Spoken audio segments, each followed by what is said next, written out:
Dans Jean 11, au verset 7 et 8, les disciples essaient d'expliquer Jésus-Christ, que nous étions en Judée. Les Juifs voulaient ta mort, mais comment se fait-il que tu veux y retourner? L'amour que Jésus-Christ avait pour la famille de Marthe, pour la famille de Lazare, était plus grand que la peur de la mort. C'est ainsi que Jésus-Christ, il s'est dit, bien que je fuis la menace de la mort de la part des Juifs, mais pour cette famille, je vais y retourner. Pour votre information, Marie, la sœur de Lazare, c'est cette femme qui avait versé le parfum aux pieds de Jésus et essuyé le pied de Jésus avec ses cheveux.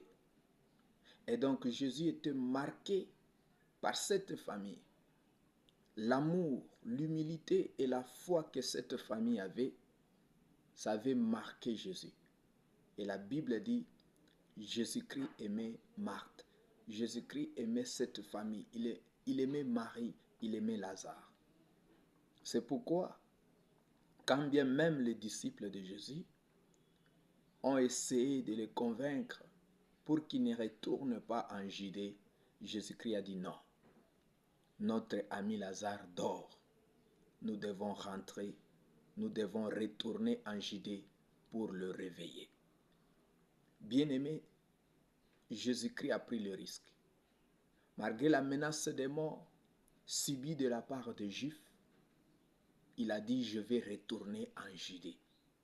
Bien-aimé, il y a un endroit où tu as été coincé. Il y a un lieu où tu as été lié.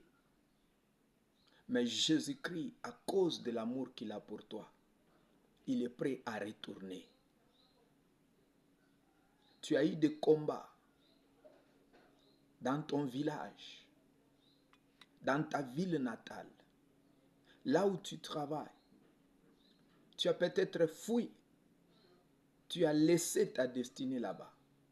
Parce qu'aujourd'hui, il y a des gens qui sont aux États-Unis. Ils ont fui leur village. Mais leur destinée est restée dans le village. Mais laisse-moi te dire, Jésus-Christ est capable de prendre ces risques, de retourner là où toi tu as fui pour aller récupérer ta destinée. Il y a des gens qui sont dans les camps de déplacés. Ils ont fui la guerre dans leur milieu. Ils ont laissé les choses de grande valeur là où ils étaient. Ils se demandent, qu'allons-nous faire? Laisse-moi te dire, Jésus est capable de retourner et de prendre ce que tu as perdu. Aie seulement foi et confiance en lui. Tu dois seulement avoir confiance en lui. Jésus a pris le risque de retourner en Judée. Malgré que les Juifs le cherchaient pour le tuer. Mais quand il a appris que Lazare était malade, quand il a appris que Lazare était mort, il a dit à ses disciples, nous allons retourner en Judée.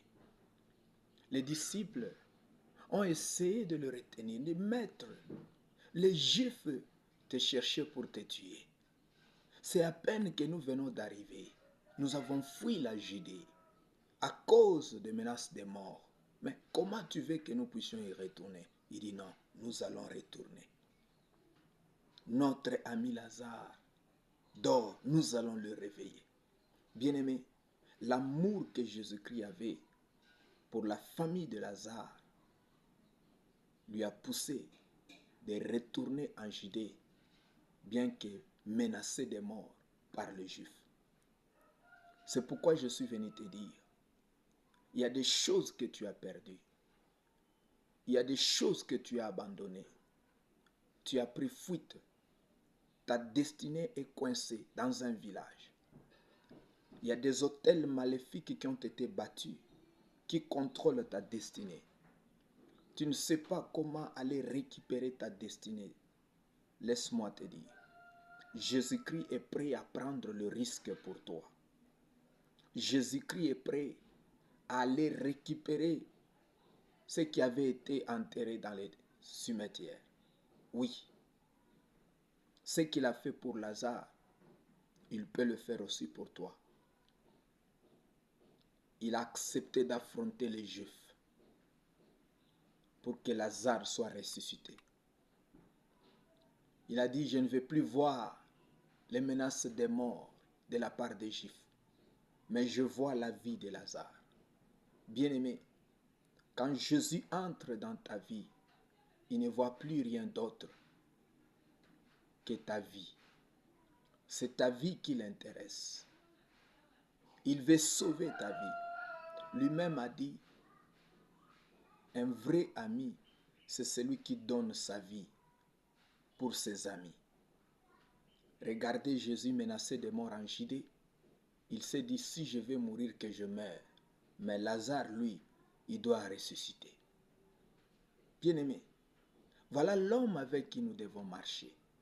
Celui qui est prêt à prendre le risque pour nous. Pas suivre Satan. De nos jours, à cause de l'argent, à cause de promotion, à cause de pouvoir, les gens suivent Satan. Bien-aimé, laisse-moi vous dire, Satan ne paie rien pour vous. Satan ne peut pas prendre le risque pour vous. Tout ce que Satan vous donne là, vous les payez cher. Mais en Christ, tout ce que Christ vous donne, lui-même, il l'a payé par son propre sang. C'est-à-dire que vous n'avez qu'à vous réjouir dans sa grâce. Vous n'avez rien à perdre. Seulement votre foi. Croyez seulement et marchez avec lui. Vous allez voir. C'est pourquoi, si tu as suivi ce message, je te demande de croire en Christ, de l'inviter dans ton cœur, et puis tu verras la suite. Il viendra et il va te délivrer. Que Dieu de gloire te bénisse et que mon Jésus te visite.